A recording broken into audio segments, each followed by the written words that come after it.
Look, open my curtains and look outside. It's a beautiful day, we outside. And even though life isn't perfect, enjoy this beautiful day cause you deserve it. You might not be where you wanna be in life yet, but be grateful for best off seasons. That according to Bill Barnwell himself. The Commanders lead the way, followed by the Dolphins, Cowboys, and Eagles. And he has the Packers, Bengals, and Chiefs as teams that made positive moves this offseason. The entire article is fantastic. Read it on ESPN.com. And who better to discuss it with? Let's start with Washington. Why do they have the best offseason in your mind?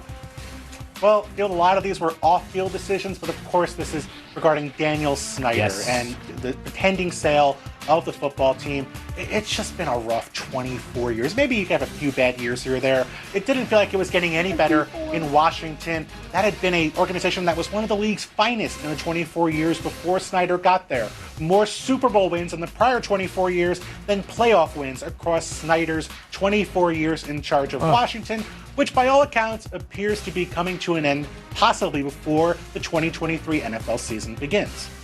YouTube, what's going on? It's Juan Gotti here. We another Washington Commanders video, and in today's video, I'm coming on here with the video when we're going to be talking about the Washington Commanders and did they have the best offseason? So without further ado, let's get straight into today's video. But before we do, make sure you guys go down below, leave a like on this video, subscribe if you're new, and turn on post notifications so you can notify when I upload a video about the NFL, or in this case, our Washington Commanders. We want to roll to 6,000 subscribers, so please hit that subscribe button again if you haven't already. Thank you so much. Let's get straight into today's video. So the Washington Commanders obviously had one of the historical off seasons in recent memory, right? And till this day, it's still not 100% complete. However, the big thing is Dan Snyder is no longer going to be the owner of this team here shortly.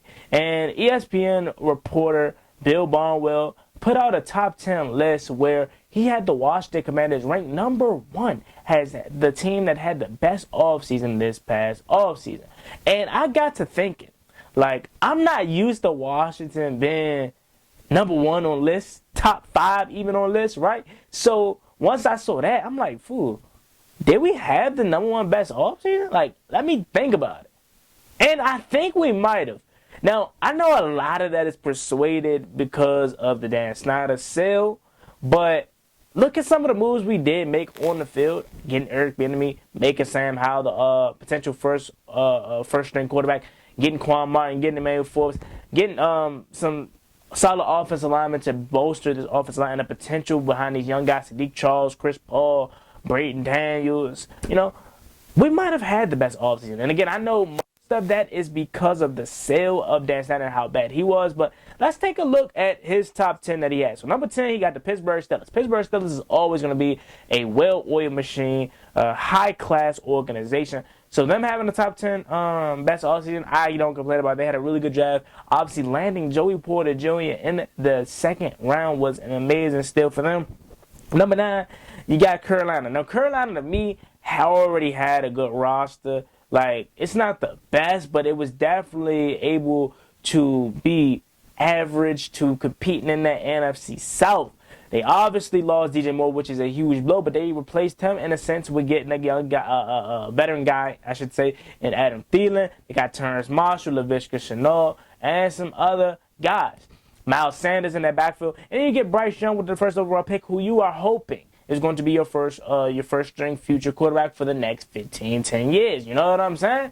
So I think Carolina is in a situation where they are actually not they're rebuilding, but they're kind of in the mix for this NFC South because of how bad this division is. So I wouldn't be surprised if they made the playoffs in Bryce Young's rookie year. So them having a top 10 offseason, and they got rid of Matt Rule to get Frank Reich up in there, definitely deserves to be on this list. Number 8, you got Buffalo, well-oiled machine, obviously. John McDermott, and them boys over there in Buffalo, they're going to always be an AFC perennial favorite to make some noise. Same with Kansas City, same with Cincinnati at 7 and 6. Then you got at 5, Green Bay had one of the best off seasons. Then at 4, Philadelphia, obviously Philly really making moves this off season, re-signing Jalen Hurts to a long-term deal. getting Darius Slay back after that whole debacle and him potentially leaving, right? Then you get to the draft, right? You get Jalen Carter. You draft that kid out of Illinois, the safety. Then you get DeAndre Swift, right? They had a lot of moves that was made. So now we have a number 4 best offseason. Don't complain about it. Then you got number 3 with Dallas. Dallas had a really solid offseason too, bringing in Stephon Gilmore, bringing in Brandon Cooks, getting Tony Pollard back. You know, you got Mozzie Smith in the first round. You had a really solid draft, right, Dallas? So them having the 3rd best offseason, I ain't gonna complain about it. Number 2, Miami. They had a solid draft and they an offseason too. Then at number 1, you had the Washington Commanders. Now, obviously, again, the big reason why Washington is number 1 is because Dan Snyder will no longer be the owner of this team, which we have prayed for times like this. Again, y'all know me, bro.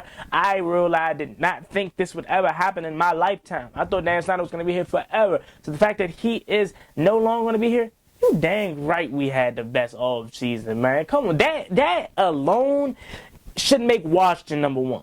Right? And I'm not being a biased Washington Commanders fan. I'm being for real because y'all did not experience what we experienced, bro, for the past 24, 25 years of our fandom, bro. Like, no team has been through that. Then on top of that, right, it's already bad enough you got a terrible owner, right? But you don't even have a quarterback, right? You lose Kirk Cousins, RG3 flamed out, countless other quarterbacks before that didn't work, right? You lose Trent Woods, who's going to be a Hall of Fame left tackle, right? So much went wrong, man. So much went wrong. You lose a Hall of Fame head coach in Mike Shanahan.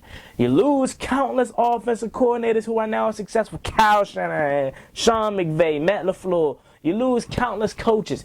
So much has went wrong under Dan Snyder's tenure. That alone has put Washington on 1. But then you add on the fact that Washington already has a talented roster, and all they were missing was a quarterback. Sam Howell balled out last game of the season. Had a really good preseason. We're hoping he's the guy. Ron Rivera's putting his faith in him. We have a potential to have a young franchise quarterback. We haven't had that feeling since, I would say, Kirk Cousins, right? And even a lot of people didn't believe he was the franchise guy. I don't have nobody in that hit me up yet in this fan base that feels like Sam Howell can't do it. So him by himself. Then you bring in Eric Bieniemy to run this offense, right? Whether it's for 1 year or 2 years, I don't care how long it's going to be. Eric Bieniemy is going to get these boys right. Then you go out, you get Emmanuel Forbes, you get Quan Martin. Now, I know a lot of people are still mixed feelings about the Emmanuel Forbes pick, but what are we going to do about it now? He's here. We're going to root for him. Quan Martin. You go get Chris Rodriguez. You go get KJ Henry. You bring in Andrew Wiley and Nick Gates in free agency. Not big splashes, but definitely going to be better than what we did at the offensive line last year. You bring in Ricky Stromberg to hopefully replace Chase Roulier. You made moves. You're getting Chase Young back healthy. Right? You're getting Deron Payne fresh off of the multi-million-dollar deal that he just signed, right?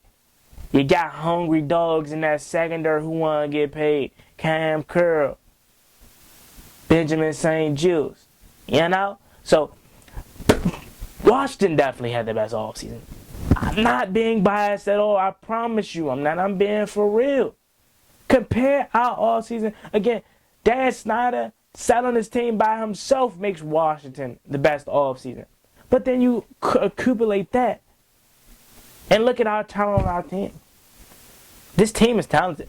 This team should be competing for playoff, contention every single year. We just ain't have a quarterback. Now we possibly do with Sam Howell. You can't tell me Washington isn't in a good spot. You'll be lying. But they definitely had the best offseason.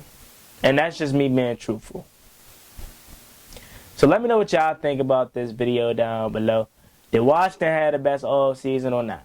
Let me know what y'all think. As always, me and Will Juan Gotti. Like, comment, subscribe. Hail to the Washington Commanders. We're on the road to 6,000 subscribers. So please hit that subscribe button again if you haven't already. Thank you so much. See y'all next time. I'm out. Peace. We the kings of the East, I hope you're hearing what I'm saying. The DMV behind you, Commanders. commanders. Now it's time to step in the field and take command. Cause 1932, we was established. We been running the NFC East every year after like. We got the best fans in the league. You cut through our skin, it's burning gold where we bleed. Cause hail to the commanders, we the best in the league. We fight for DC and the whole DLV. We got a new name but still got the same rings though. We got a new name but still on the same mission though. And that's the worst of both. We fall back to the city.